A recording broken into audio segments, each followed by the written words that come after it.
Bueno, muy bien. Entonces, bienvenidas. Esta charla va a tratar sobre las leyes físicas de los gases implementados pues, en todo esto de la terapia hiperbárica. Y me gustaría comenzar con este concepto de la presión barométrica. Resulta que por toda esta mezcla de gases que tenemos en el ambiente, eh, digamos que estas mezclas responden a unas variables que hacen que se comporten de una manera.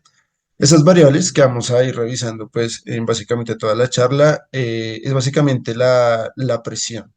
Entonces pues la presión, como pueden ver en este diagrama, eh, cuando tenemos una pérdida de esa presión, lo que va a pasar es que el volumen que tengamos, por ejemplo, de un gas, como vemos aquí en estas bolitas, estas bolitas se están expandiendo, ¿cierto? Es porque están aumentando y ganando su volumen gracias a esa pérdida de la presión, como vamos a ver más tarde. Pero caso contrario pasa cuando yo estoy aumentando la presión, como sería esta imagen aquí de la izquierda, y pues esa pérdida perdón, esa ganancia de la presión va a generar que haya una disminución del volumen y pues eso sería como ese símil entre las burbujas grandes con respecto a las otras burbujas de la imagen izquierda. Entonces, pues esto es algo que se viene trabajando en muchos ambientes, no solamente en ambientes hiperbáricos, como por ejemplo lo vemos aquí en este submarino, en esta cápsula de submarino más bien. Eh, pero se ha visto también un comportamiento de los gases con esa pérdida de la presión, como les decía, tanto en cabinas, por ejemplo, en cabinas de avión, cabinas de pasajeros y pues en naves espaciales. Entonces, pues vamos a comenzar, digamos, desglosando un poco más de todo lo que compone, digamos, la actividad de un gas. Y son más o menos conceptos muy básicos, pero pues que nos van a servir mucho para entender cómo es que los gases se comportan. Y pues la idea es que estemos relacionando esto obviamente, a la terapia hiperbárica. Entonces, vamos a hablar primero del volumen. Y el volumen es ese espacio que ocupa un gas de manera tridimensional.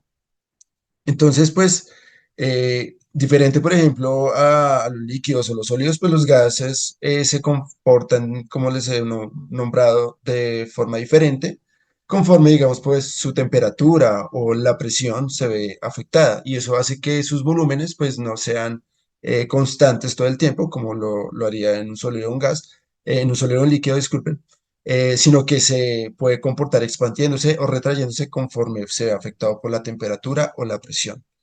Entonces, el volumen es una unidad de medida de ese espacio tridimensional del gas que podemos medir en el sistema internacional con metros cúbicos, con metros cúbicos sobre kilogramo o metros cúbicos por mol.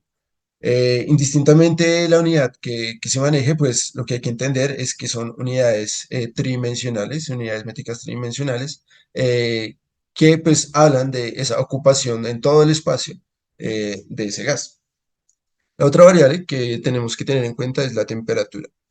Entonces, recuerden que la temperatura se mide pues en varias escalas, en la escala Celsius, Fahrenheit o Kelvin. Pero pues en la terapia hiperbárica vamos a tener más que todo en la cabeza recordar lo que son las escalas de Celsius y las escalas de Kelvin. Básicamente porque son las escalas que usamos a nivel internacional.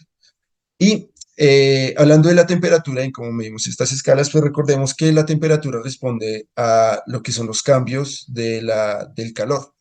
El calor, ¿qué es? Básicamente es una energía que se produce por esa interacción y movimiento que tiene la materia a nivel molecular y ese movimiento y esa actividad que depende de su velocidad, entre más veloz, pues va a haber más liberación de energía y eso pues va a hacer que haya más generación de calor. Y lo contrario ocurre pues en movimientos moleculares mucho más lentos, donde la materia tiende a estar más en equilibrio, pero pues eso hace que pierda su movimiento y eso hace que, por ejemplo, lleguemos a temperaturas límites, como los menos 273,16 grados Celsius, que sería la temperatura pues más baja que podemos encontrar no solo aquí en la Tierra, sino en el universo. El otro concepto es el concepto de la presión. Entonces, la presión, en 1643, este hombre que vemos aquí en la esquina inferior derecha, Evangelista Torricelli, hizo un experimento llevando esta estructura que vemos acá, de este tubo que básicamente es un tubo de vidrio lleno de mercurio. Y lo que él hizo fue llevársela hasta una montaña en Francia y se dio cuenta que cuando llegó hasta la cima de la montaña, el- la altura de esa barra de mercurio había disminuido y eso es, digamos, este espacio que vemos aquí en el vacío. eh, Ese espacio que vemos acá al vacío es, digamos, lo que él determinó que existía depresión atmosférica y que desplazaba hacia abajo la columna de mercurio. Entonces, esa columna es de 760 milímetros de mercurio y es la razón por la cual hoy hablamos de esa relación de una atmósfera a nivel del mar igual a 760 milímetros de mercurio también a nivel del mar. Pero entonces, digamos que esos son las cuestiones históricas de cómo se empezó a describir la presión, pero más adelante empezamos a descubrir que la presión responde a dos variables que la van a determinar. Entonces, pues como vemos aquí en esta fórmula, donde vemos la relación de la presión igual a la fuerza sobre el área, básicamente lo que estamos hablando es que si yo ejerzo en algún punto X de un área X, eh, una determinada presión de superficie, pues eso va a generar un desplazamiento en este aparato, en esta área. Entonces, pues aquí se ejemplifica muy bien eso con, por ejemplo, un martillo y, eh,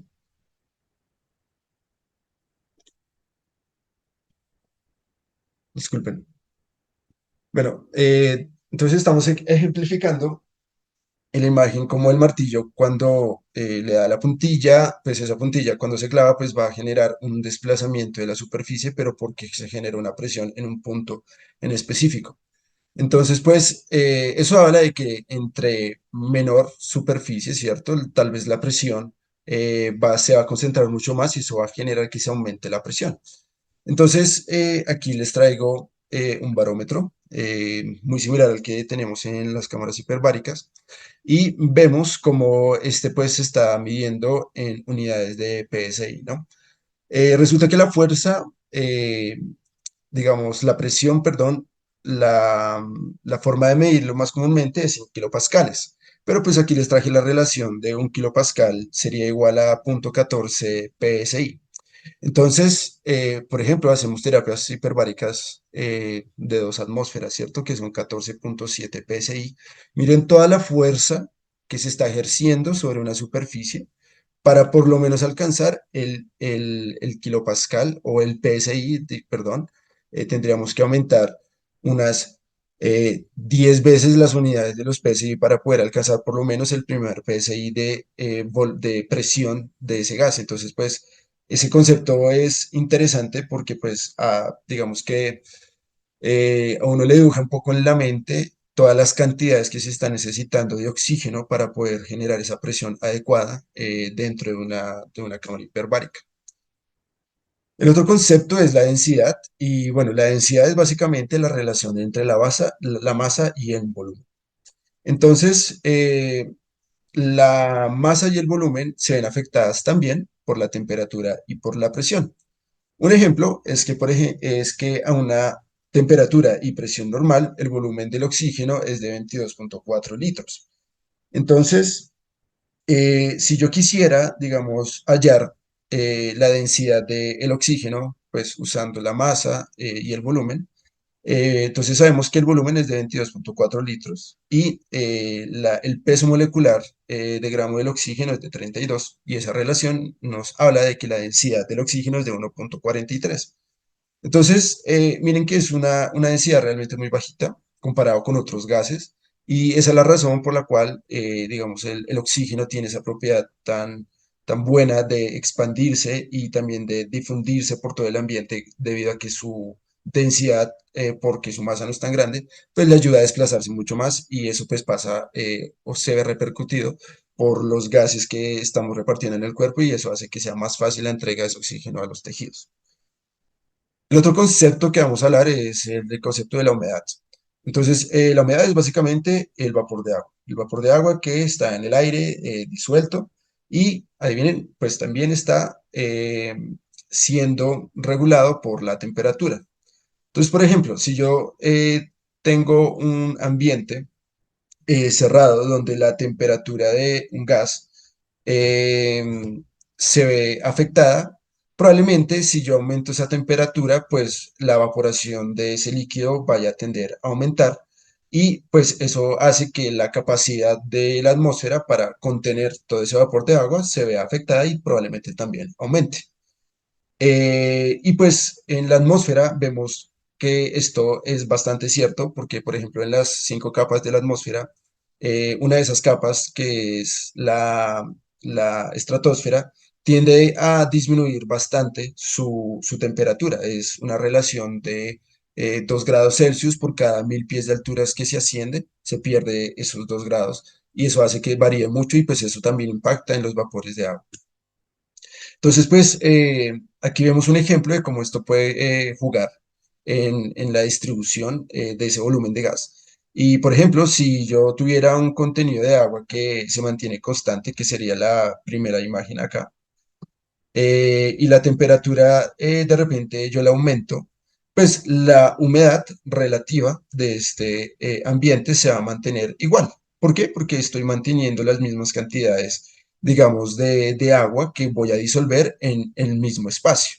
Eso hace que, si bien en este ambiente yo estoy aún, pues digamos, valga la redundancia, aumentando la capacidad para contener ese vapor de agua, pues el vapor de agua realmente, al estar más diluido por esta misma cantidad de agua, va a tener una humedad relativa que pueda llegar a disminuirse por ese aumento de la temperatura, pero si yo disminuyo la temperatura es una relación inversa y hace que la humedad, como lo vemos aquí, pueda llegar a aumentar y se mantenga en un equilibrio este sistema. Entonces, pues en las cámaras hiperbáricas, la humedad es algo que nosotros medimos, por ejemplo, con los higrómetros. Y la idea es mantener unas unidades normales de humedad, pues porque a mayores humedades, pues la capacidad de contener por el ambiente esos vapores de agua pueden llegar a disminuirse y pues eso pueda también afectar a que los gases se puedan entregar de manera adecuada pues a los tejidos. Entonces, la humedad es básicamente una relación entre ese peso molecular, ¿cierto?, del vapor del agua y pues la capacidad que tiene ese ambiente para mantener esos niveles del vapor de agua. Y pues esos básicamente los conceptos que manejamos entre la humedad absoluta, que es básicamente, otra vez, el peso actual del agua contenido en un volumen de gas, y la humedad relativa, que es esa relación del contenido actual que hay de ese vapor de agua en el aire, y la capacidad máxima que hay en el aire a una temperatura, digamos, X, de mantener esas concentraciones de ese gas, de ese vapor de agua. Disculpe. Y para terminar, digamos, los conceptos básicos, un concepto es la difusión. La difusión probablemente estén más, sí, más, que lo hayan entendido tal vez antes, en el sentido de que si yo tengo una alta concentración en un espacio X de un gas, incluso un líquido, una sustancia, lo que sea, este va a tender a difundirse, aumentar su coeficiente de difusión para ir a un espacio donde la concentración de esa sustancia X, digámoslo así, donde esa concentración de esa sustancia es menor. Entonces, pues, es básicamente de mayor concentración a un sitio de menor concentración. ¿Para qué? Para que al final ese ambiente tenga un equilibrio, pues, de esa sustancia. Entonces, como vemos aquí en la tabla, hay unos factores que afectan la difusión, pero que están directamente o indirectamente relacionados con la difusión. Entonces, por ejemplo, el gradiente de la concentración de un gas tiene una relación directamente proporcional entre yo aumente más ese gradiente de concentración, pues probablemente se va a difundir mucho más rápido y en mayor medida a los espacios donde menos concentración hay, y pues eso hace que sea una relación directamente proporcional. Lo mismo ocurre con la temperatura, mayor temperatura, más difusión por ese movimiento molecular, le estoy aumentando la energía para que genere más calor, y el área de sección transversal, que es básicamente el área que está ocupando en total esa solución, pues entre más concentración, entre más área exista, pues probablemente más concentración va a haber difuminada en todo el ambiente. Pero digamos que si yo aumento los pesos moleculares, pues esas moléculas les va a quedar más difícil desplazarse pues por su mismo peso. Y eso hace que ante mayor peso la difusión se va a ver afectada y pues va a ser inversamente proporcional a su peso molecular. Y lo mismo ocurre, pues la distancia obviamente por ese aumento del peso pues se van a ver disminuidas por ese aumento del peso molecular. Entonces, hasta aquí, digamos, los conceptos básicos de lo que compone la mayoría de las leyes de gases que vamos a empezar a tratar. Eh, lo importante es tener en cuenta cómo se relacionan cada uno de estos conceptos y genera, pues, algún evento o un fenómeno de los gases directamente. Entonces vamos a comenzar con la ley de Boyle. La ley de Boyle básicamente nos habla que a una temperatura constante, el volumen de un gas va a ser inversamente proporcional a la presión. Entonces ahorita les voy a mostrar un video de cómo esto funciona en la vida real, pero pues es básicamente entender que si yo tengo una molécula, digamos, de oxígeno y aquí tengo, por ejemplo, otra molécula de oxígeno y les estoy aplicando una presión, ¿cierto? Lo que estoy haciendo con esa presión al final es que mis moléculas de oxígeno se mantengan, digamos, más unidas y estas fuerzas intermoleculares pues van a ser mucho mayores porque van a estar, digamos, más concentradas en un espacio. Pero si yo llego a disminuir esa presión, ¿cierto? Pues mi molécula de oxígeno probablemente por esa pérdida de presión comparada con su vecina pues se van a ver alejadas y eso va a hacer que eh, pues el volumen de ese gas comparativamente con el ambiente donde tengo un aumento de las presiones, pues el volumen de ese gas donde yo llego a disminuir la presión ambiental pues se va a ver afectado y va a tender a expandirse. Entonces básicamente el mensaje aquí, o como lo pueden ver, es que entre menores presiones, pues esos volúmenes de gases van a aumentarse por ese distanciamiento intermolecular y un aumento de la presión, pues va a haber una disminución de ese distanciamiento intermolecular y pues el volumen del gas también se va a ver comprometido. Entonces vamos a ver con este video, en un ejemplo, cómo esto funciona. Entonces aquí tenemos una jeringa de 50 ml y pues aquí tenemos la salida de la presión de la jeringa. En este momento las presiones internas comparadas con las presiones externas están similares y eso hace que no haya un cambio en el volumen de la esfera debido pues que esas presiones están equilibradas.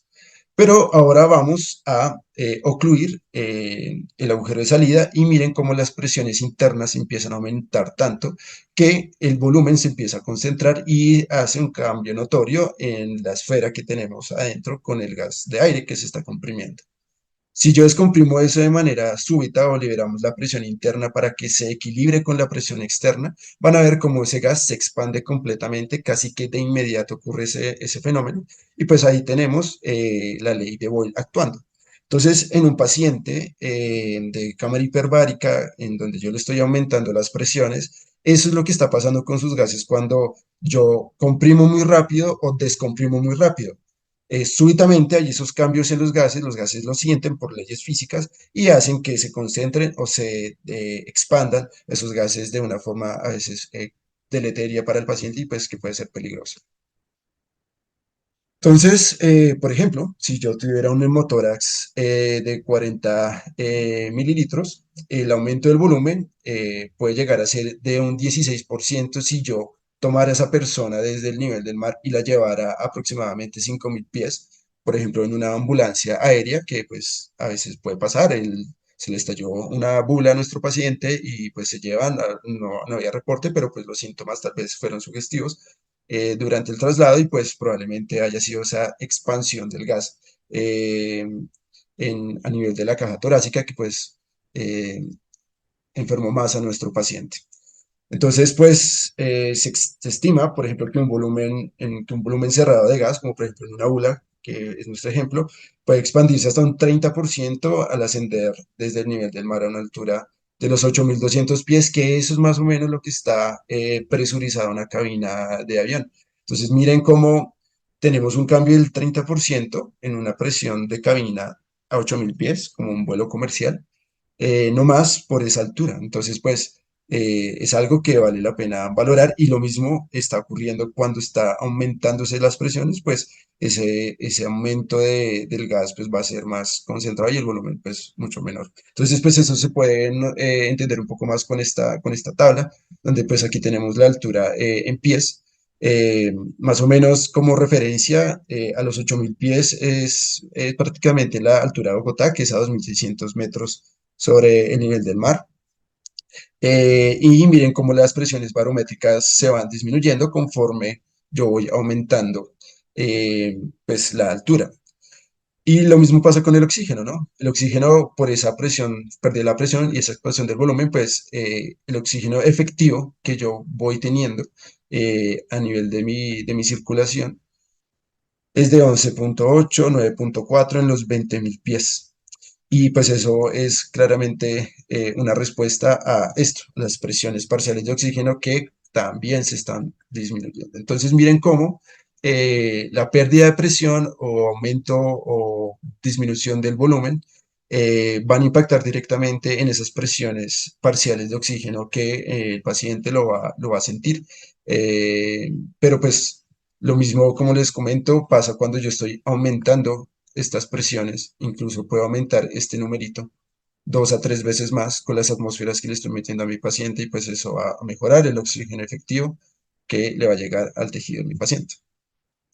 La otra es la ley de Charles, que habla que a una presión eh, constante, el volumen de un gas es proporcional a su temperatura. Básicamente lo que habla es que conforme yo voy disminuyendo mi temperatura, por ejemplo, en el caso de un buzo, ocurre exactamente esto. Se está disminuyendo la temperatura porque pues a mayores inmersiones pues las temperaturas suelen ser mucho más frías y eso puede impactar en los volúmenes de mis gases, generando básicamente que el volumen se vaya a disminuir por ese impacto en la temperatura y pues eso haga que se concentre en un espacio por ejemplo, en los alvéolos se concentran muchísimo más esas moléculas de gases que hay en los alvéolos como nitrógeno, gases nobles, oxígeno, y pues eso haga que se concentren mucho más en mi cuerpo. Y eso es importantísimo porque si se concentra muchísimo más y yo de repente hago un ascenso o hago una descompresión rápida, pues ¿qué creen que va a pasar con todos esos gases? Pues que se van a expandir explosivamente y se van a difundir como lo vieron por esa expansión de gases en la ley de Bohr, pues en todo el cuerpo y todos los tejidos y eso va a causar pues problemas. Entonces, quiero dejarles aquí un ejemplo, digamos que más allá de la matemática que pueda tener esto, es si yo midiera el volumen de un gas ideal, por ejemplo, como el óxido nitroso líquido, cuya cantidad en un cilindro es de 2.900 gramos, pues teóricamente ese volumen y esa cantidad no sería la real porque yo tendría que, digamos, ponerle la temperatura a la que está expuesta. Y ese gas tiene una temperatura ambiente de 20 grados Celsius y le vamos a aumentar pues los grados que tenemos centígrados a nivel de corporal de 37 pasados a grados Kelvin. Eso nos da 293 Kelvin y eso nos da al final un volumen real de 1.585 litros comparado con 1.477 litros. ¿Qué quiere decir esto? Básicamente que si yo no tengo consideración de la temperatura, probablemente yo voy a subestimar lo que realmente es el volumen de un gas. Y eso es básicamente la ley de Charles. A un aumento de la temperatura hay un aumento del volumen, como lo podemos ver acá. Entonces, la ley de Charles nos habla de esa relación entre aumente la temperatura, pues el volumen también me va a aumentar. Y hay una ley que se parece un poco, que es la ley de Gay-Lussac, que habla sobre que a un aumento de la temperatura va a haber un aumento de la presión. La otra es la ley de Dalton, que es la ley parcial de los gases. Y básicamente habla que estos gases que están disueltos en el aire, todos estos, dióxido de carbono, bueno, oxígeno, nitrógeno, argón, helio. Básicamente todos los gases ejercen una presión, ya así sea un gas que tenga una concentración de 0,1%, igual ese 1,1% está ejerciendo una presión ambiental sobre los otros gases. Y así es como los gases empiezan a difuminar y a interactuar entre ellos para generar presiones parciales que al final se van a sumar todas y van a hacer una gran presión, digamos. Pero, por ejemplo, hablando del oxígeno, si yo quisiera saber cuál es la presión parcial del oxígeno, pues sé que la concentración de oxígeno es de 20,9 por ciento. Lo divido sobre 100 pues, por ser un porcentaje, y lo voy a multiplicar por la presión barométrica a nivel del mar, que son 760 milímetros de mercurio. Eso, pues, es la razón por la cual nosotros hablamos que las presiones de oxígeno es de 159 milímetros de mercurio a nivel del mar. Pero esto puede variar dependiendo de las presiones barométricas. En cámara hiperbárica, yo lo que voy a tratar de hacer es aumentar este valor. El problema es que en cámara hiperbárica, pues no todas las cámaras hiperbáricas están a nivel del mar. Aquí tenemos en Bogotá, pues está a 563 milímetros de mercurio, que esas suelen ser las presiones barométricas de Bogotá, y pues eso va a hacer que este numerito ya no cumpla con los 159, puede ser muchísimo menor debido a ese cambio en la presión. Entonces, pues en las cámaras hiperbáricas lo que vamos a tratar de hacer cuando estamos a grandes alturas, porque Bogotá es considerada una gran altura, es tratar de llegar a los 760 o superarlos.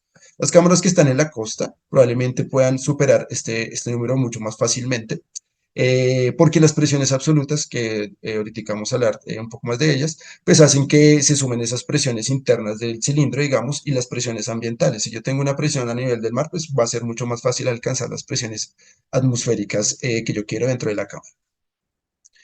Entonces, esa mezcla de gases que vemos por la ley de distribución de Dalton, pues habla que esa distribución, por ejemplo, el oxígeno que a nivel alveolar está en 109 milímetros de mercurio, o de las presiones alveolares de CO2 que son alrededor de 40 milímetros de mercurio, pues básicamente ese continente y esta mezcla de gases pues va a hacer que yo pueda intercambiar más fácilmente ese oxígeno y lo intercambie por el CO2 para que sea exhalado.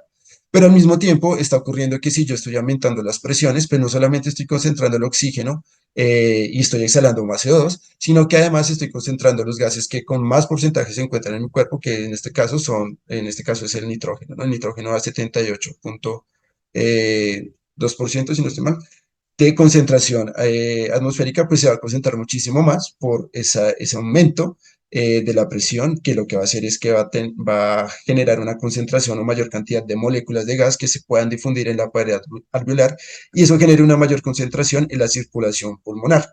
Esta es la razón por la cual si una persona en cámara hiperbárica o un buceador se enfrenta o se descomprime súbitamente, pues esa concentración de gas en un espacio pues se va a expandir, y pues dado a que la hemos concentrado antes por todo el cuerpo, pues va a ser peor, digamos, el desenlace por esa descompresión súbita. Entonces, como se han dado cuenta, tal vez en toda la charla me estoy echando unas repetideras con respecto a lo que es la presión, la temperatura y las masas moleculares.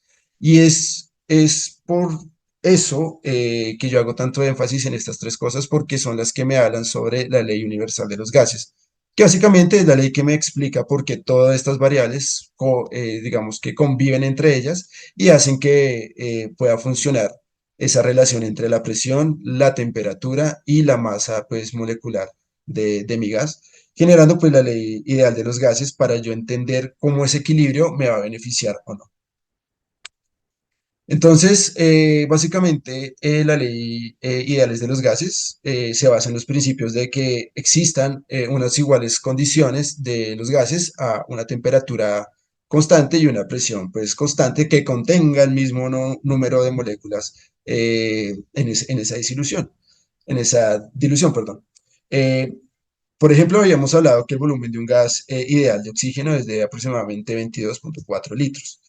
Y digamos que esos 22,4 litros son teóricos porque teóricamente ese gas estaría cumpliendo con las siguientes suposiciones fundamentales. Y la primera es que las partículas de ese gas pues tengan un volumen despreciable como el oxígeno. Recuerden que 1,43 gramos pues tampoco es tanto, o sea, le ayuda mucho a su difusión por ese peso molecular de 32. Las partículas del gas que sean de un tamaño uniforme y no tengan fuerzas intermoleculares, pues al ser más pequeñas, pues es mucho más difícil que se atraigan y que se encuentren ellas entre los movimientos y pues eso haga que sus fuerzas intermoleculares puedan llegar a ser prácticamente despreciables. Las partículas del gas que se muevan aleatoriamente y pues eso hace que ese movimiento aleatorio no genere digamos que se encuentren unas entre ellas, sino entre mayor energía, mayor movimiento y mayor aleatoriedad en el movimiento y pues eso va a hacer que las partículas no interactúen eh, tanto como lo harían pues unas moléculas mucho más grandes o con menos energía. Y que las partículas de gas pues tengan colisiones perfectamente elásticas. Bueno, esto es lo ideal y por eso se llama ley ideal de los gases, pero en la realidad esto digamos que es un poco distinto. ¿Y por qué es un poco distinto? Pues porque yo no puedo asegurar que todas las moléculas sean del mismo tamaño, ni todas las partículas pues colisionen perfectamente de manera elástica sin perder energía. Eso pues digamos que es algo muy teórico, pero en la vida real sí se puede llegar a cumplir y en la cámara hiperbárica lo podemos lograr, como se han dado cuenta con básicamente lo que es el trabajo sobre la presión, donde pues yo, si aumento la presión, pues las partículas de ese gas van a experimentar menos fuerzas intermoleculares. ¿Por qué? Porque voy a generar mayor movimiento y pues eso va a generar que pues no se encuentren entre ellas. Y altas temperaturas, ¿por qué? Porque yo al aumentar la presión, como lo habíamos hablado en la ley de Gay-Lussac, las altas temperaturas van a generar que exista un aumento un aumento de la presión, va a ser un aumento de la temperatura y pues esto va a hacer que las partículas del gas se muevan también más rápidamente y esto haga que se exhiban menos fuerzas intermoleculares cumpliendo con las leyes ideales de los gases. Entonces, es precisamente por esas dos variables que yo puedo decir que yo mantengo mis gases en equilibrio. Entonces, de todas maneras, en un concepto teórico, la ley ideales de los gases, como habíamos hablado, pues al ser un modelo teórico, pues puede llegar a subestimar, digamos, la calibración de los equipos para medir, pues, ese gas que está siendo fluctuado por la temperatura y la presión. Hay un estudio por un señor que se llama Christensen en 1992 que pues comparó pues el uso de esas dos presiones parciales de oxígeno a nivel teórico y real y pues se observó que en punto 0,3% del experimento en la calibración pues utilizando la suposición de gas ideal pues tuvo un error de 0,03. Entonces pues esto no es algo realmente sencillo de medir y pues también habla de que la terapia hiperbárica realmente no es tan precisa y exacta como quisiéramos tenerla.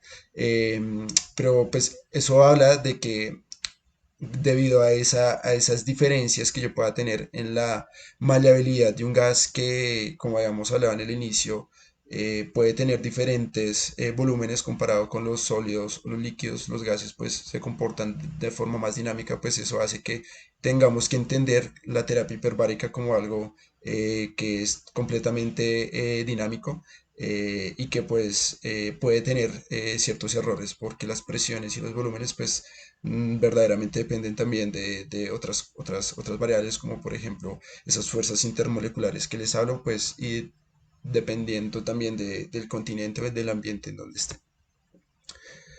La otra ley es la ley de Henry. Esta es, diría yo, o diría la mayoría de personas, como la ley emblema de la terapia hiperbárica. Y la razón de eso es que exactamente lo que pasa con esta ley es lo que está pasando ya con ese oxígeno que se está integrando en la circulación sistémica, en el líquido, en la sangre. Entonces, pues, la ley de Henry básicamente nos habla sobre la disolución que tienen los gases en un líquido. Ya. ¿Qué tanto se diluye un gas en un líquido con alguna densidad, con algunos volúmenes? Y pues ese es el ejemplo que vamos a ver a continuación en este video.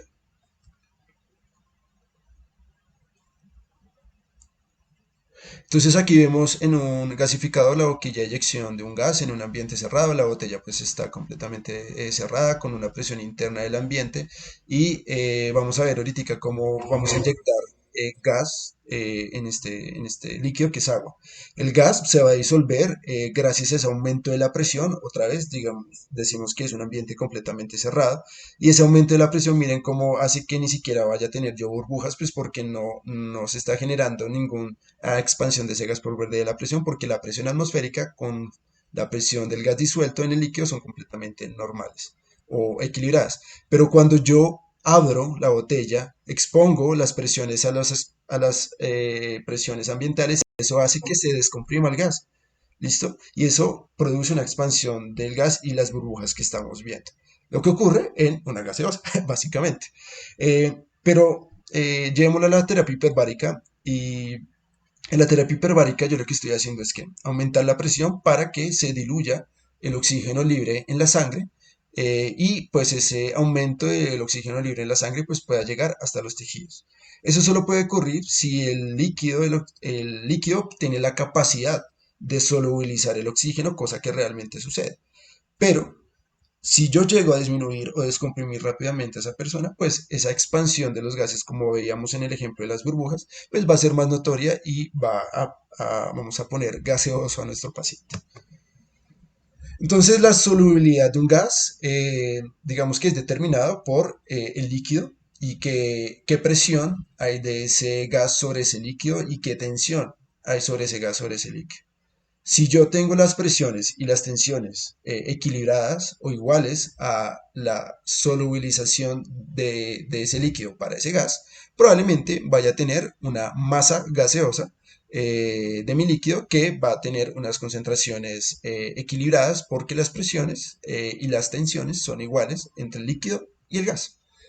Eh, entonces hay varios conceptos de cómo esto puede funcionar. Ahí está el coeficiente de solubilidad de Oswald, eh, que básicamente habla sobre cómo el coeficiente del tejido de un gas y el coeficiente de ese gas en la sangre tienen que otra vez llegar a tener esa igualdad o esa condición de equilibrio. ¿Para qué? Para que la partición digamos, de la fuerza que ejerce ese gas para poder solubilizarse sean digamos, iguales y se complete la solubilidad de un líquido.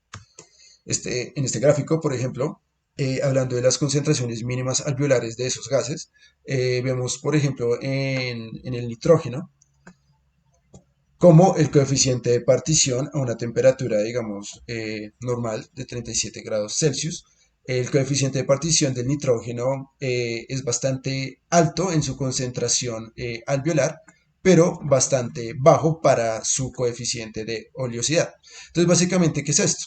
Es que cuando yo tengo oxígeno dentro de mi alvéolo, pues claramente tengo otros gases, ¿cierto? Pero no todos esos gases, digamos que difunden de la misma forma o de la misma manera. Y es porque no todos los gases se comportan de la misma forma a la exposición con aceites. Y pues recordemos que los alvéolos, gracias a nuestros neumocitos tipo 2, que lo que hacen es producir el surfactante pulmonar, que es la dipalmitoil fosfatidilcolina, del que está hecho, esa oleosidad de ese surfactante, dependiendo del gas, va a hacer que se difunda más o menos, pues en este caso, ya sea el oxígeno o el nitrógeno. En este caso el nitrógeno, recuerden que es el gas que más tenemos nosotros concentrado en nuestros alvéolos, pues porque es el gas más concentrado, digamos, a nivel atmosférico, pues se concentra o se tiende a concentrar mucho más a niveles alveolares. Y esa concentración a nivel alveolar hace que se vaya a concentrar o disolver, no por la barrera hematoalveolar, porque pues el aceite, el surfactante, no le va a permitir como lo haría con otros gases, como por ejemplo el isoflurano. Eh, pero él se va a expandir igualmente y se va a difundir por medio de otros tejidos, por medio de otras membranas, por espacios intercelulares, por todo el cuerpo y al ser un gas inerte, digamos que no reacciona con muchas moléculas, pues digamos, expansión y difusión por todo el cuerpo es algo que lo puede alcanzar fácilmente, concentrando tanto a nivel alveolar que pues eso empeoraría el problema. Entonces, ese es el discurso, digamos, de las concentraciones que llegan a la narcosis o la intoxicación por gases, y por eso en terapia hiperbárica tenemos que tener en cuenta eso. Yo puedo hacer una terapia hiperbárica segura, pero tengo que tener en cuenta que la concentración alveolar de mis gases puede llegar a generarme una toxicidad de mi paciente y pues eso tiene algunos síntomas y signos que pues no vamos a hablar ahorita, pero que me pueden sugerir la intoxicación por ciertos gases. Y muy bien, ya para terminar tenemos la ley de Graham, que es la ley que habla básicamente del proceso de fusión y fusión. Lo estamos hablando con los conceptos básicos de la difusión, pero es básicamente la descripción de ese movimiento de un gas en un ambiente de mayor concentración a uno de menor concentración para así generar un gradiente de difusión y en el caso del oxígeno que lo estamos aumentando en terapia hiperbárica y que lo que queremos es que se aumente su solubilidad, pues si yo los concentro mucho más a niveles alveolares, probablemente su solubilidad y difusión vayan a ser mucho mayores a nivel de los tejidos, porque pues el oxígeno, digamos, libre va a tender a aumentar. Entonces, pues eso es básicamente como gracias a estos principios de las leyes físicas de los gases, tenemos a los aumentos de las presiones un beneficio que podemos usar con ciertas cautelas, sabiendo que esto no es inocuo, que también tiene sus riesgos, pero que si sabemos manejarlos y entender los principios físicos de todo esto, de la terapia que realizamos, pues podemos ofrecerle una terapia segura a nuestro paciente. Y pues bueno, eso es todo. Pues si ustedes quisieran aprender un poco más sobre los temas de medicina aeroespacial, si les interesa un poco más los temas de medicina hiperbárica, pues bueno, aquí en nuestro grupo pueden encontrarnos en cualquiera de las redes sociales con @AMSILGroup y pues ahí van a tener mucho material que hemos estado lanzando pues sobre estos temas aeroespaciales. Así que bueno, muchas gracias.